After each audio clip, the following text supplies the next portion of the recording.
Hello students, आज हम पढ़ेंगे इंग्लिश की एक पोएम डोवा बीच। तो स्टार्ट करते हैं। सबसे पहले इस पोएम के बारे में कुछ बेसिक जानकारी जान लेते हैं। ये कहानी है इंसान के भरोसा करने और ना करने के ऊपर, कि इंसान आज की डेट में भरोसा नहीं कर पाता है। इंसान चाहकर भी लोगों पर भरोसा क्यों नहीं कर पाता है। वो जो परेशानियां पहले चली आ रही थी इंसान की मिजरी की, वो आज भी वैसी की वैसी ही है। और इंसान क्यों चाहकर भी लोगों पर भरोसा नहीं कर पा रहा है, और उसी के कारण, वो भरोसा ना होने के कारण, चाहे भगवान पर हो, चाहे इंसान पर हो, चाहे अच्छाई पर हो, उसी के कारण वो कंफ्यूज्ड है और उसी के कारण वो कोई भी सही फैसला एक बार में नहीं ले पाता। तो कहानी शुरू करते हैं। द सी इज काम टुनाइट। सी इज काम टुनाइट। यहाँ पर मैथ्यू आर्नल्ड अपने कमरे से बाहर खिड़की से देख रहे हैं, और खिड़की से देखते हुए वो बाहर जो भी नज़ारा देख रहे हैं उसको एक्सप्लेन करते हैं। तो वो है, द सी इज काम tonight, the tide is full, the moon lies fair upon the straits, on the French coast, the light gleams and is gone. The cliff of England stands glimmering and vast, out in the tranquil bay. तो यहाँ पर जो poet है वो बता रहे हैं, पूरा डिस्क्राइब कर रहे हैं उस पूरे इलाके को। तो वो बता रहे हैं कि जो सी है वो बिल्कुल काम है आज, और टाइड भी फुल है, तो लहरें आ जा रही हैं। The moon lies fair upon the straits. तो जो स्ट्रेट्स हैं वहां पर चंद्रमा की रोशनी पूरी तरह से छाई हुई है। On the French coast the light gleams and is gone. मगर जो फ्रेंच कोस्ट है वहां पर लाइट, चंद्रमा की, धुंधली हो जाती है और फिर गायब हो जाती है। ग्लीम्स मतलब कम हो जाना, dim light. The cliffs of England stand, मतलब जो इंग्लैंड के क्लिफ्स हैं वो अपनी जगह पर खड़े हुए हैं। ग्लिमरिंग एंड वास्ट, मतलब चमक रहे हैं, वही चंद्रमा की रोशनी से चमक रहे हैं। ऑन द ट्रैंक्विल बे, मतलब वो जो शांत सा समुद्र है वहां पर वो है। Come to the window sweet is the night air. तो अब वो जो उसके बिलव्ड है, जो उसकी साथी हैं पोएट की, उनको वो विंडो पे आके इस नज़ारे को देखने के लिए आमंत्रित करते हैं। तो कहते हैं, only from the long line of spray where the sea meets the moon breeze land. तो वो बता रहे हैं कि देखो उस लाइन को जहां पर चंद्रमा से ढकी हुई जमीन पे पानी की लहरें आ रही हैं। Listen, you hear the grating roar of pebbles which the waves draw back and fling. तो अब वो कह रहे हैं कि सुनो, ध्यान से सुनो, वो हार्श आवाज, जब पानी पत्थरों पे जाता है तो वो खड़खड़ खड़खड़ खड़ ऐसी हार्श ही आवाज करता है। तो वो कह रहा है अपने बिलव्ड से कि उसको ध्यान से सुनो, कि वो जो हार्श आवाज है जो बार बार पानी के आने पर आवाज करती है उन पेबल्स मतलब छोटे छोटे पत्थर के टुकड़े। At their return up the high stands begin and cease and then again begin. तो यहां पर वो एक कंटिन्यूअस मोशन की बात कर रहे हैं कि पानी आता है लहरों के साथ, फिर जाता है, फिर आता है, फिर जाता है, और उस आने और जाने में जो पेबल्स की आवाज होती है और जो पेबल्स का बिखराव होता है वहां पर, उसको सुनने के लिए और उसको देखने के लिए वो कह रहा है। Next, with the tremendous cadence slow and bring the eternal note of sadness in।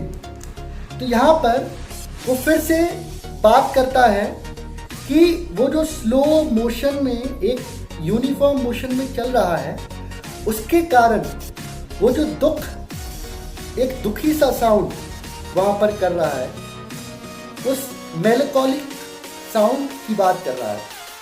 यहाँ पर ये भी कहा जा सकता है कि पोएट खुद एक सैड मूड में है अभी, और उस सैड मूड को उसका उस समय सुनाई देने वाला साउंड बहुत अच्छे से डिस्क्राइब कर रहा है या फिर डिपिक्ट कर रहा है, शो कर रहा है। तो वहाँ पर वो उसके बारे में ही अपनी बिलव्ड को दिखाना और सुनाना चाहता है। आगे बढ़ते हैं। आगे वो कहता है कि Sophocles long ago heard it on Aegean। तो अब सबसे पहले ये सोफोक्लेस कौन है? ये एक बहुत बड़े प्ले आर्टिस्ट थे जो कि पहले के ज़माने में काफ़ी मशहूर हुआ करते थे। तो वो कह रहे हैं कि एगेन सी पर सोफोक्लेस ने भी ऐसे ही साउंड को सुना था बहुत पहले, और उसके बाद क्या किया उन्होंने, and it brought into his mind The turbid ebb and flow of human misery। तो इसको सुनने के बाद उनको ह्यूमन मिजरी, ह्यूमन कंफ्यूजन, इन सब चीज़ों के बारे में बहुत अच्छे से जानकारी हुई, और उन्होंने फिर human misery, human emotion, human confusion के ऊपर बहुत सारे प्लेस और एक्ट्स लिखे और परफॉर्म भी किए। We find also in the sound a thought, hearing it by this distant northern sea। तो वो कह रहा है ऐसा ही साउंड मैंने भी सुना है। तो यहाँ पर आप एक बात समझिए कि जो ह्यूमन मिजरी उस समय थी वही ह्यूमन मिजरी आज भी मौजूद है, क्योंकि अगर वो दुखी मेलैंकोलिक साउंड तब था तो आज भी मैथ्यू आर्नोल्ड को वही दुखी और मेलैंकोलिक साउंड सुनाई दे रहा है, और वही फील आ रही है जो सोफोक्लेस को आई थी। तो ह्यूमन मिजरी तब भी वही थी, ह्यूमन मिजरी आज भी वही है। आगे बढ़ते तो कहता है, the sea of faith was once too at the full and round earth shore lay like the fold of the bright girdle furled. तो यहाँ पर एक बहुत अच्छी पर्सोनिफिकेशन है। उन्होंने समुद्र के पानी को भरोसे से कंपेयर किया है। तो वो कहते हैं कि जब तक पानी भरा है, मतलब जब तक भरोसा है, तब तक हमें अंदर की कोई भी गलती, कोई भी खामी दिखाई नहीं देती। ऐसा ही इंसानी प्रवृत्ति भी होती है। जब तक हमें किसी इंसान पर भरोसा होता है तो उसकी लाख गलतियां हो जाएं तो हमें वो गलतियां दिखाई नहीं देती हैं, क्योंकि हमें उस पर भरोसा है।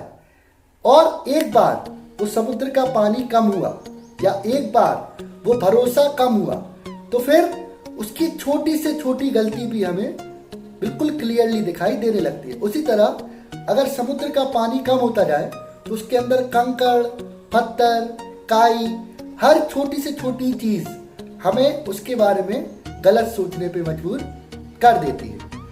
तो वो कह रहा है कि पानी जो है वो धीरे धीरे करके कम होता जा रहा है, मतलब भरोसा धीरे धीरे कम होता जा रहा है, और बढ़ता क्या जा रहा है, कंफ्यूजन। मतलब इंसानी जब भरोसा कम होता जाएगा तो कंफ्यूजन बढ़ता जाएगा, कंफ्यूजन के साथ साथ हमें लोगों पर से भरोसा भी कम होता जाएगा, और उसी के कारण हम कोई भी फैसला, कोई भी चीज ढंग से नहीं ले पाए। तो आगे बात करते love, let us be true to one another, to the world which seem to lie before us like a land of dreams. तो अब वो अपने बिलव्ड से फिर से इंटरेक्ट करता है, बात करता है और कहता है कि प्लीज़ हम दोनों एक दूसरे से सच्चे रहे, दुनिया रहे ना रहे फर्क नहीं पड़ता, हम एक दूसरे के साथ सच्चे रहेंगे, एक दूसरे का भरोसा कभी नहीं तोड़ेंगे, चाहे दुनिया तोड़ दे हम एक दूसरे का भरोसा नहीं तोड़ेंगे। वो कहेंगे ये दुनिया एक सपने की तरह है, जहां पर हर चीज एक सपने की तरह है। To various, so beautiful, so new, have really neither joy nor love nor light nor certitude nor peace nor help for pain। तो कह रहे हैं यहाँ पर विभिन्न प्रकार की चीजें हैं, बहुत सुंदर, बहुत नई, मगर ना उसमें खुशी है, ना उसमें प्यार है, ना उसमें रोशनी है, ना उसमें सर्टिट्यूड मतलब सर्टेनिटी, ना वो सर्टेन है, ना उसमें पीस है, पीस मतलब सुकून, और ना किसी दुखी जिसको दर्द है उसको मदद करने की कोई इच्छा है लोगों के लिए। अब इसकी वजह क्या है? एक भरोसे की कमी होना।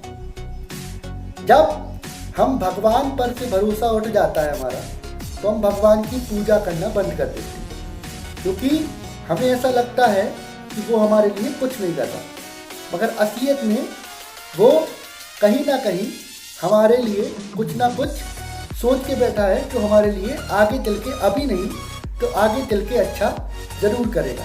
तो उसी तरह वो कह रहा है, जब तक इंसान का भरोसा वापस नहीं आ जाता दूसरे इंसान पर, तब तक वो इंसान कोई भी फैसला ठीक से भरोसे के साथ नहीं ले सकता, क्योंकि कंफ्यूजन रहेगा, तो कंफ्यूजन में कभी भी कोई भी काम ठीक से नहीं होता। आगे वो कहते हैं, and we are here as on a darkling plain, swept with confused alarms of struggle and fight, where ignorant army clash by night।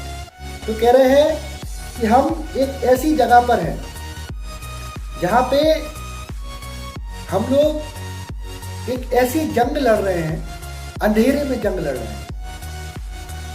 एक अलार्म होता है जो कि हमें साउंड ऑफ डेंजर का बताता है, डेंजर है, मगर हमें यही नहीं पता कि डेंजर है किससे, क्योंकि हम तो अंधेरे में हैं। अंधेरे में हमें कोई आइडिया नहीं है कौन अपना है कौन पराया है, क्योंकि हम में भरोसा ही नहीं है, हमारे अंदर फेथ नहीं है, और फेथ नहीं होने के कारण हमें कुछ नहीं पता कि कौन हमारे साथ है कौन हमारे खिलाफ है। एक अंधेरा कमरा है जहाँ पर हम लड़ रहे हैं, एक दूसरे पे अटैक कर रहे हैं, ना जानते हुए कि क्या वो हमारे साथ है या वो हमारे खिलाफ है। Thank you.